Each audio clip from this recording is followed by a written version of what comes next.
नागपुर लोकसभा क्षेत्र के लिए सुबह से ही वोटिंग को शुरुआत हुई। नागपुर का चुनाव देश में दिलचस्प होने से सभी की नज़रें नागपुर की संगभूमि और दीक्षा भूमि की ओर लगी। लोगों का उत्साह इतना काफ़ी था कि लोग उत्साह के साथ कतार में लगे और वोटिंग करने लगे।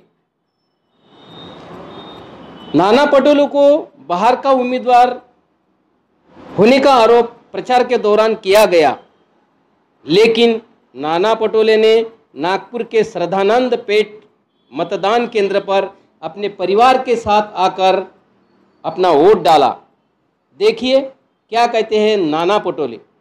संकट तुम्ही निवडून येणार, तुम्ही काय सांगणार? मी सुरुवातीपासून सांगत होतो की लोकशाहीमध्ये नेते मोठे नसतात, जनता मोठी असते आणि ज्याला लोकांचा आशीर्वाद असतो तोच माणूस निवडून येतो।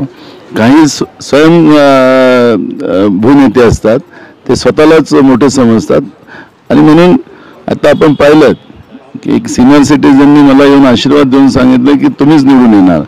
तर अखेर लोकशाहीमध्ये हेच महत्त्वाचं आहे आणि निश्चितपणे जनतेच्या आशीर्वादाने आम्हाला नागपूरची सेवा करायची, नागपूरच्या जनतेची सेवा करायची संधी प्राप्त होत आहे। लक्ष्मीनगर रहिवासी, इथे बूथ क्रमांक 26 ला माझा मतदार यादीत क्रमांक होता। इतकं स्लो डिस्पोजल सुरू आहे।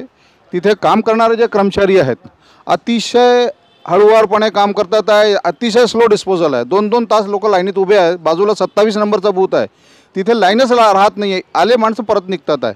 26 ला अतिशय पुअर परफॉर्मन्स आहे। आम्ही इथनं कलेक्टरलाही फोन लावलेला आहे एका पत्रकाराच्या मार्फत, ते म्हणाले आम्ही काहीतरी कारवाई करतो, पण disposal is very poor, performance is very poor. तर त्यांनी नक्की वोट द्यावा आणि आपलं वोट मिस करू नये। विशेष लक्ष दिलं आणि यूथ इश्यूज, गरिबी सगळ्यांकडे लक्ष देईल आणि प्रगतीच सगळ्यात इम्पॉर्टंट, देशाचा विकास झाला पाहिजे।